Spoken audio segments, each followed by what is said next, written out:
Hello, everyone, and welcome to another episode of Cosplay Bites, the only place where you'll learn of the bits and bytes of the cosplay world, convention coverage, cosplay guests, spotlights, and more. So sit back, relax, and enjoy getting a look into bringing a character to life. This is Cosplay Bites.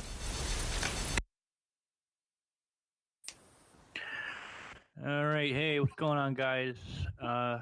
Happy New Year, and welcome to a brand new episode of Cosplay Bites. First one of the new year, and today I have my buddy Carlos from Rage Custom Creation. Did I get that right? Yep, got it perfect. All right, so let me take a look here. So yeah, I just started writing up posts for the new year. If you go to my blog, you can check out a year in review post that I did talking about 2018. I got my first ever sponsored post from the lovely people over at Colored Contacts, where you can just see my thoughts and pictures of some contact lenses that they sent me. I have a feature on Lady X Gold's King Dedede, and then a feature on Kristen Linne's gender bend of Kratos from the latest God of War game. And then upcoming, I have Roliat's Trish from The Witcher, and then my best friend League of Larcy with her gym leader Misty. And I'm just gonna slowly try to keep the post coming because the convention season's just starting up and cons are gonna start flowing in, starting with MagFest, which is going on this weekend. Yeah, that's pretty much it. I know KatsuCon's next month, so that'll be a big one. I won't be going to that this year due to I got an adult. I gotta save my money. But let's just get straight into the main topic then. So, Carlos, why don't you tell a little bit about yourself? I'm a male. What exactly you want to know? I dress up in silly costumes and run around the world. Try to make people happy with that. I'm just all around silly. Okay. In a nutshell. I mean, outside of that, I build props. I build costumes. I try to inspire people. I have my little puppy here, which is freaking out because she's like, "There's somebody on the TV screen. I don't know what this is. I need an adult." Outside of that, I'm just me. Okay. So, yeah, that's pretty much the main topic. So, you've been doing cosplay for about how many years? Oh my God, I since I was at least 10, so I just never grew out of it. I was into cosplay before it was ever named cosplay. I've been doing this for well over 20 years. Yeah, Yeah. really serious was, I want to say, around 95 is when I really started getting serious about it. Okay. Um, you know, uh, this is like right at the beginning of the internet. When people would have to, um, buy videotapes of whatever movies. I'm talking about the Batman movies, the Tim Burton Batman movies, where your screen grabs were literally taking a photo of a paused image on TV. From a VHS. Yeah. And then, you started sculpting or, creating as best you could. Um, so I'm serious old school part. Yeah. So, yeah, 20 plus years. That's almost like almost as long as Yaya Han's been doing it, right? Or maybe. Well, yeah, no, Yaya's been doing it just as long. Yeah. She's been and yeah, she's a good friend of mine. I've known her forever. Honestly, one of the greatest people. Yeah, without a doubt, one of the greatest cosplayers. Um, Right. but yeah, she's been doing it forever. And I remember when she first started, I met her at a con, for the first time, and she just geeked out. It was awesome. Yeah. So yeah, I mean, her and Brian have been in this forever. So I guess what has it been like being someone who just cosplayed as long as you have, looking at the community now as it's pretty much just blown up into the mainstream with you got the Hero of Cosplay series that premiered a few years ago, and then stuff like Cosplay Melee that happened maybe a year or two ago. Like, what has that been like? Just like looking in and seeing like all, all these youngsters getting into it and just making mind-blowing outfits. Um, Honestly, the best way to put it, and I wrote a blog post on Facebook years ago saying, yeah, this is what we wanted. This is exactly what we wanted. Yeah, both the good and the bad, because I mean, there's some dark aspects to cosplay as well as the great aspects. But when I first started, it was like digging for diamonds, trying to find other like-minded people. Yeah. It wasn't like today where you have all these resources available to you. Of course, you have 3D printing, YouTube, Google. I mean, all these resources, Smooth On, that allow you to make these extraordinary cosplays. And now there's a million different prop makers and costume makers, just do extraordinary work. Um, whereas back then, and I keep referring to back then, we had to make the stuff up, and finding other people, because one of the first websites that I stumbled across was Brotherhood of the Bat, where it was just a whole bunch of guys really loved the Batman costumes from Tim Burton's films. And then this is when the superhero films first really started. And you had Blade, and we always sat there going, oh my God, wouldn't it be great if? And sure enough, everything we asked for, we got. And the geeks have inherited the earth.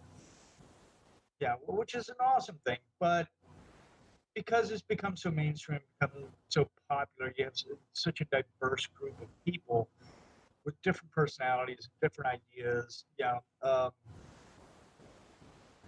It's expanded in every literal direction, and which is awesome. And it's fantastic. Take the good with the bad, because again, this is what we want. Right. Yeah. Yeah. So I mean, there's a big difference, between then and now, of course. I mean, but it's mainly because there's so many more people. And what I love about the evolution of cosplay is the fact that um, so much talent has just sprung forward. I mean, these people who, yeah, I hate saying that we were closeted, geeks, but we were, because we only talked about it with like-minded people. We always waited, breathless with anticipation for that one con a year that we could go to. Whereas today you have cons every weekend. Yeah. Literally you can go any weekend, and that's when you got to see your friends, and it became a big deal. And now it's become saturated because it's become popular. But I mean, it's still fun. I mean, I find a lot of joy in it. Especially when I meet a lot of the younger cosplayers who are just getting into it, and seeing how excited they are for it. And it reminds me of how I felt when I first started too. Right. Yeah, so it's pretty awesome. I'm not gonna lie. Yeah.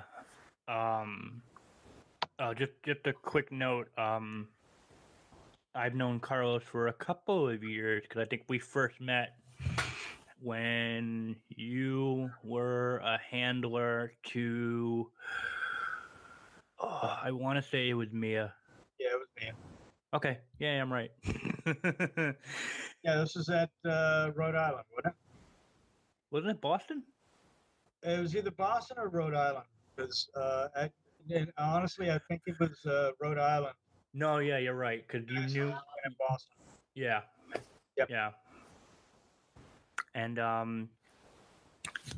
so I also have here that you've gotten to do some really interesting opportunities. One which we collaborated on, where you gave me the opportunity to write a report from your perspective about Saudi Arabia Comic-Con with their first convention. You went with, it was you, Night Mage, myself, Thomas, the guy with the big Hulkbuster cosplay, Yep. and Riddle. Yep, Ricky. Yep, she was there. What was that like? That was an extraordinarily unique experience. And again, like you mentioned, that was their very first comic book convention, in their country. So we were very fortunate to see cosplay from their perspective. Yeah, and from such a culturally different country, than ours. Everybody was over the top, amazingly nice. They treated us great. Um, like I mentioned, there were some cultural differences that took some getting used to because they just have different customs. But the cosplayers that we met, were awesome, and it what really brought home to all of us, while we were there, was that this is our common thread, regardless of whatever cultural, ideological, whatever differences we have. We still have a lot of things in common. Yeah. And it was a blast, to actually sit down and talk to them, and talk about their passion of for all the geek stuff, all the nerd stuff. I mean, it was awesome. It was absolutely awesome. And I had the opportunity, because I know you're going to get to this in a second. Where I've been to China. I was the first American male cosplayer in China. Okay, yeah, I remember that. Yep. Went to Shanghai and Beijing. Um, I got to talk to cosplayers there, which was incredible. Saudi Arabia, I was in El Salvador, in San Salvador, down in South America.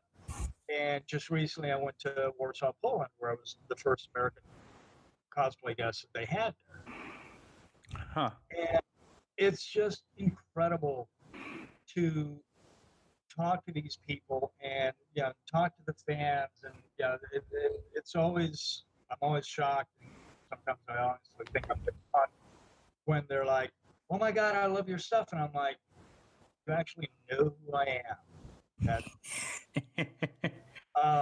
I'm not used to having fans, so it's weird for me. Yeah. And I don't have any boobs, so there's that. But it's awesome to see it from their point of view, and to see the creativity that they put into it, and the passion that they put into it is just absolutely awesome. Yeah. Yeah, I mean, I'm very blessed. I'm very fortunate, that I've been able to travel the world, and meet all these incredible people. Because I dress up as Batman. Yeah. I'm never gonna lie. I hope it's something I never get used to. Yeah. I never want to take this for granted. Yeah. I bet. Yeah. So it sounds like all those countries you visited, it was either for their first ever Comic-Con of that nature, or you were the first male American cosplayer to set foot. Yeah. Huh. Yeah, that's incredible. a neat little legacy. I'm not gonna lie. Yeah. It really is. And Yeah. here's the thing. I am nothing special. I mean, I've done some neat stuff. Yeah. That I'm very very proud of. But I'm no better than anybody else. And honestly, I could Right. rattle off 20 different names of people who are 1,000 times better than I am. Who deserve to be there as much as I do. Yeah. Which is why, when I'm asked to go or when, I'm there, I make sure that I give them my best. I Yeah. make sure that when I represent the cosplay community as a whole, the American cosplay, or the cosplay community, period, that I give them my best. And that's a responsibility I take seriously. And I'm whenever I'm there, I'm always in a great mood. I love answering the questions of fans, and especially doing the Q&A panels. I'll sit there and talk their ears off. Because when I do Q&A panels, I never do the talking head thing where I just sit there and talk about myself and stuff that I've done. I immediately open it up to questions from them. What do they want to know? Right. Know something about it. Well, we'll discuss it. And it becomes a back and forth, so that way they get what they want out of the out of the panel, as opposed to me just sitting there talking about something that they have no. Yeah. So it's it's a huge thing for me. And it's something I'm very very proud of. Michael Wilson or Nightmage. He's the same way. Oh yeah. Because you don't really see that many male cosplayers as cosplay guests. Not really. No. Which is unfortunate. But I understand it. Because I mean, let's face it, the women are way sexier. They're prettier. They're a lot more fun to look at. We Yeah. are, but but when we're there, we try to give you your money's worth. I mean, I've been very fortunate to do shows with Michael, and he is over the top, one of the greatest people, one of the greatest cosplayers, one of the best people, biggest heart that you'll find in cosplay. Without Yeah. but at the same time, I mean, that list is also really, really long because I mean, I've met so many people, and there's so many people I admire and respect, and absolutely adore. And I wish they'd get more recognition than they do, but they're happy with what they, what recognition they get. Yeah. And that's awesome. Yeah. So as you've mentioned, a lot of your cosplays seem to be centered around Batman. With a lot of like the Tim Burton Batman, you've done weird different takes on him. I think I have it as the thumbnail for this episode. It was a picture of you in like I want to say Batman medieval armor kind of thing. Well, it's a medieval Batman. Okay. And that's the one that really got an enormous amount of attention. The other Batman that I do isn't necessarily from Tim Burton. It's actually from one of the Joel Schumacher films. It's the Sonar Batman suit from the third film. Okay. But the one that I guess, if you want to call it, put me on the map, or got the most recognition, was the medieval Batman armor. Which was a concept and design that I came up with, and I approached Samuel Lee from Prince Armory, PrinceArmory.com, and he knocked it out of the ballpark. And he made this thing for me, and I'm still absolutely in love with it. It's my favorite costume to wear.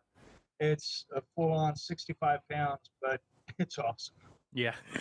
But what I love most about it is how original it is. But it's still, can exist in the Batman universe. Right. Because it was, I mean, I love the whole medieval period and everything like that. So, when I came up with the concept, literally is because I found a Batman broadsword at DragonCon 2009, and yeah, it was a knockoff thing made in China, and yeah, it wasn't licensed or anything like that. But I love the sword. I ended up buying it, and it's actually the one that I carry in the on the costume. Um, which sadly they don't make anymore because the Warner Brothers actually came down on the people who were manufacturing the sword, so they had to stop making. Uh-oh. That happens. But that was the foundation for the inspiration to make the costume. And yeah, I tinkered around with with some design ideas, and little by little, and started my research and just looking into things. And I'd always been a fan of Samuel's work, and he was a much smaller shop back then. And I remember seeing him on DeviantArt, and I knew I wanted it made out of leather. I didn't want a metal, suit of armor. Right. So I drew up a sketch, and he had this thing at the time where you could send him a sketch, and he'd do a free evaluation, stuff like that. So I was like, well, it doesn't hurt to find out. So I sent him the sketch, and he wrote. I'm not kidding. He wrote me back within 5 minutes and had his phone number. He said, "Call me right now." And I called him, and he answered the phone immediately. He's like, hey, before I could say anything, he's like, "Is this Carlos?" I'm like, "Yeah." He's like, "You got to let me do the suit." He's like, he was like, "I've been waiting years for somebody to come to me with something like this." Like a giddy little schoolgirl, like, oh my god, oh my god, oh my god. Yeah, pretty much. Because it was so left field and it was so out there. And his was the only artist with the vision, as far as I was concerned, to make this happen. And obviously the talent. And so we talked and we started collaborating, and I love collaborating with other artists. I mean, that's my absolute favorite thing to do. Yeah. And he went nuts, and it took him 4 months. And what he came back with was this enormous work of art. Which I was very fortunate that when I did the photo shoot, because that was one thing that was like, look, back, I'm sure that the Batman groups, will think this is pretty cool. So I'm going to do a really good photo shoot, and then I'll post the pictures online. I'll tag you, and we'll go from there. Little did I ever dream that it would go super viral. Yeah. And everybody picked it up, and it went like wildfire. And from there, because of course I always credited, Samuel for making the suit. I've never said that I made it. And I will never take credit for somebody else's work. So I'm super stoked that because of that suit and because of the caliber of his work to begin with, like he was already pretty big in the whole Renaissance festival, arena. That it exploded. And I want to believe it's because it was an original design as opposed to just being a clone, that anybody else could buy or get or anything like that. So I mean, we added to the imagination of the Batman universe, and Right. that really struck a chord with me because it just looks badass. Yeah. And sure enough, Stan Winston Studios, reposted it, which that just took it over the top, and it's just, and that's when my mom actually started taking the fact that I do cosplay seriously. She's like, oh my god, I didn't realize there were so many people into this, and because I mean, she's old school, so and she really didn't understand it at that time. But once I made the suit, or the suit got made, she was all on board. Very, very proud, that it got the attention that it deserved, and Samuel got the attention that he deserved, and things just took off from there. But that was back in 2012, which biggest creative year that I ever had, because that year I also had the Venom photo shoot that I did, which went viral. I did that shoot with Adam J. Um, and that was also the year that I created the facehugger corset, Okay. which also went viral. And so, I mean, that year it was just one thing after another, after another, after another, and it was just awesome. Yeah. Um, and it allowed me to really stretch my creative legs, and that's when I launched, Reg Custom Creations. Um, it was, a lot of great things happened in that time. Yeah, so it's been pretty cool. All well deserved, I'd say. Yeah, it's nothing that nobody else couldn't do. Yeah. Yeah, I will never sit there and say that, oh, I'm the greatest. Yeah, it's nothing that nobody else could have done. It's just I happen to have done it. Yeah. That's all. That's always interesting to me. With doing like original designs or versions of characters that you don't really see often at cons. Like that's why I loved wearing my casual skin Prompto without the jacket, because I mean Final Fantasy 15 is still relatively popular for cosplayers, but like everyone just does the regular Prompto that we saw in like all the in-game like first announced artwork. Like I only know of one cosplayer that does Prompto but did that skin, and that was kind of cool because it's like not many people do it. Like I get told that a couple of times if people stop me at cons, like, oh, like people don't do this skin. I'm like, yeah. I mean, Square Enix character designs in general are crazy, but like the casual skin of Prompto is like, huh, I could do that. That's not crazy. Yeah, exactly. And And then that's what cosplay is. I mean, cosplay should be to do what you want to do because you enjoy it. Yeah, you enjoy that character. You like a certain aspect of it. Whatever.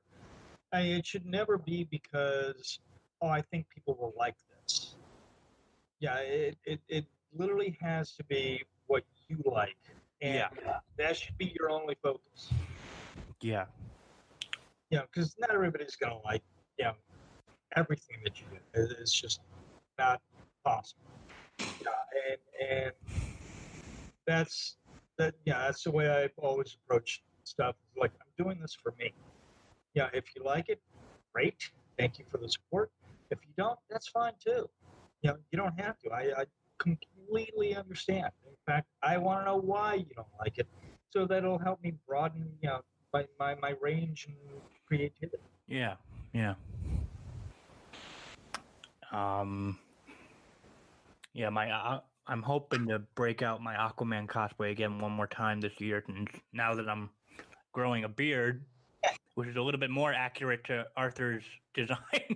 Yeah, I know. But so that should be fun. I just got to like touch it up with some spray paint. But that's also a design that it was from a one-shot comic of envisioning the New 52 DC universe like 5 years from now through some kind of like AI robot event called Future's End, and like he had a different design. Like his whole chest wasn't full on orange armor; it was more like a triangle design, Right. and it was something doable that I could do. So I just went with it, and I had a blast wearing it. Yeah, and you should Yeah, definitely. yeah. The beard actually looks good on you. So Thank you. I just got a beard trimmer. Came in yesterday, so I just nice. worked it in today, and I think I love how it looks. So I may keep it at the setting that it's at. um. So when you do armor work, you'd say, would you say that it's mostly using like foam work and stuff like that? I've never made anything out of EVA foam. Okay. I I prefer to work with PVC. Yeah, Okay. just 1/8 inch PVC. It's one of my favorite things to work with because it's easy to shape, it's easy to pattern, and yeah, it's awesome. Um, there's tricks to it, just like anything. I did pick up some EVA foam, and I've seen some amazing work out of EVA, but it just never caught my attention, to sit there and go, okay, yeah, let's make it out of this. Right. Try to work with it. But there's a million different things you can make in a costume.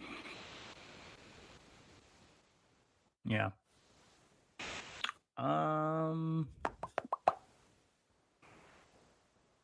Anything else you wanted to talk about or add for this?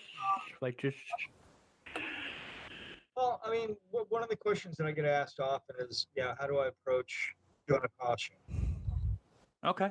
Um, or for that matter, selecting one. Or how do I choose the costumes that I eventually end up wearing?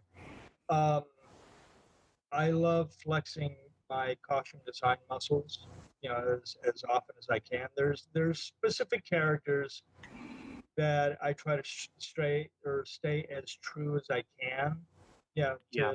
the original costume, which is fantastic, and I have no problems with anybody, you know, wanting to be as accurate as possible. I mean, that's great.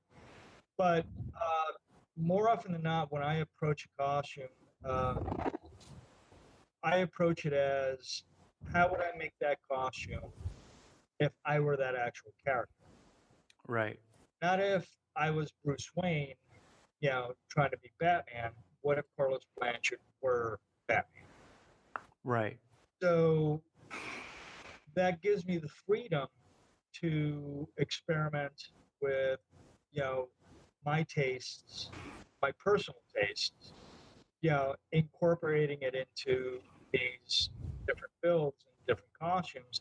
So automatically it has my personality already built into it. Yeah, because when people look at it on me, they're like, "Oh yeah, no, that's totally you." Um, so I mean, because I'm not mainly because I'm painfully shy. Yeah, I don't sit there and get into character because that's not me. So I mean, when you see me in costume, if you notice something different about me while I'm in costume versus when I'm normal streetwear, it's the costume that's making me like that, Yeah. but it's still me, if that makes any sense. In other words, it's an extension of my personality. So in other words, I become that character. I'm Carlos Blanchard as Batman. I'm Bruce Wayne as Batman, Right. or Right. or Master Chief, or working on what's it called, um, Assassin's Creed. Um, yeah, and for when I went to Warsaw, I actually created a costume. Yeah, because I I know I have an armor fetish. I have way too many costumes that are armor related, and I love to suffer. Apparently, so I made the conscious decision to make a lot more soft costumes where I can be more comfortable and move around freely and stuff like that. Yeah. And including, I mean, because one of my favorites, that's just fun to wear, especially in colder climates, is my Wayland Yutani, employee costume. And literally, I have a jacket that has the LB426 patch on it, has the Wayland Yutani corporate logo, and I have my Wayland Yutani shirt, so it looks like I'm just an employee from Wayland Yutani, actual street clothes. Yeah, but it can also be looked at as a cosplay. Yeah. But just recently, um, for Warsaw, I came out. I wanted to do something Star Wars related, and I sat there and I thought about, what would be pretty cool. What's something that has never been seen? And I'm a huge World War II buff.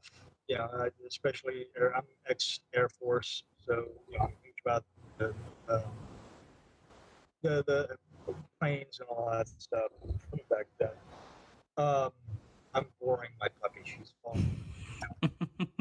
Um, anyway, so I decided to make a TIE fighter pilot, off-duty uniform. Huh. And, which basically is, just like in World War II, where the fighter pilots had their, flight jackets. So I created a, you know, a TIE fighter pilot jacket. Nice. And, what was great about it was, it gave me, since it didn't exist, it gave me the freedom to create it. Yeah. And and I delved deep into this one too, because I went in and I looked up all the stuff about TIE fighter pilots, and as it turns out, they're not unlike during World War II where they had their own dedicated aircraft.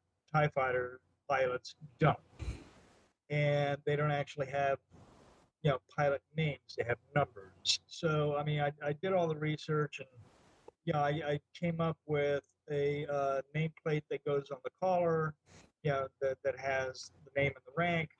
Yeah. I came up with a rank pin to go on the other collar. Um, since fighter pilots are always so, they brag about, how many kills they got and everything like that. Yeah. And then they always put their little marks on their jackets to denote, the kills. I came up with a this neat little design. I'm still not finished with it. I'm still working on it, but what it is campaign stripes that go on the sleeves. Okay. And on the right side, on the right sleeve would be the different, uh, like battleships and Death Star, the different places that he's been assigned. Yeah. Oh, okay. Huh. And then on the other arm would be the campaign stripes, which would denote, the battles that he's been in and how many kills in that battle. So like one is, it says Endor, and it shows like 4 kills, and Oh, that's interesting. That's clever. So and it's all in Arabic, which is the language from Star Wars. Just to make it as authentic as possible. So literally, when people look at it, they're going to be like, okay, that's pretty cool. That would exist in that universe. Yeah. So that was a fun project for me. And then, I created, a sidearm, for the TIE fighter pilot, because there really isn't one. I mean, they have the E-11 blaster that they take with them into the cockpit, but for the most part, they don't really have a dedicated sidearm. Um, so I made up one. I was able. I found a old blaster from 1990s laser tag game, and I thought the design was great. And so I found one on eBay cheap. It, got it, got it in, modified it, um, much like they did in the Star Wars films. I deconstructed it and I took, I put greeblies on it, just to give it detail. And my favorite part was that I had an old TIE fighter toy, and I took it apart. So all the greeblies that are on the gun are from a TIE fighter. Oh, okay. Which I love the irony of that. Yeah. But I also created the holster for it, and the leg rig, that I wear with it. I was able to find the pants that I thought they would wear off duty. And the boots, and just the whole outfit, so that literally it looks like it could have existed in that world. So I mean, that's one of my favorite things. That's awesome. Yeah. That's great. You got anything else? No, I think we covered everything that I came up with that I wanted to for this little episode here. Awesome. Yeah. So I hope you guys enjoyed that little peek into Carlos's life and how he went into making some of the outfits and all the opportunity that he got to experience. He's an awesome guy. I'm honored to have him as a friend. And if you want, where can people find you? Like online, like social media wise? Social media, you can find me on Facebook. I'm in the process of making a website. But on Instagram, I'm under I am Jack's Enthusiastic Apathy. I really Okay. don't Twitter that much. But yeah, Facebook, I have my Rage Custom Creations page. And, of course, my regular Facebook page. I don't have a fan page as far as costuming goes because um, I don't take myself that seriously. So it's one of those. It's one of those things that I'm like not that good. I don't deserve this. Unlike some of these other pages, that I'm just like blown away looking at their work. I mean, much like all the women that you got in your background. I'm like, but that's just my basic insecurity. So, Right. Okay, and then you could follow me on Instagram with the Lightning Palace blog. I got my Patreon also starting now. Shout out to all the people that are pledged to my Patreon. My best friend Chris, Shaylin, Noah, as well as cosplayers, Oh My Sophie, Kat Yuska Moonfox, Nicole Marie Jean, my buddy CJ, and I hope to God that's it. I think that was 8 people. If I miss someone, forgive me. Like, this is just something I wanted to add in to like give my patrons a little something more. If I missed your name, don't kill me. Please. This is also New Year. Hope everyone had a good Christmas and New Year's. I'm going to start doing 2 episodes a month. So in a few weeks, tune in for the next episode with my friend Mink the Satyr as we talk about our thoughts going into this new year and what we hope to see, like change or improve in the convention scene. All right. Thanks so much for listening, guys. Bye.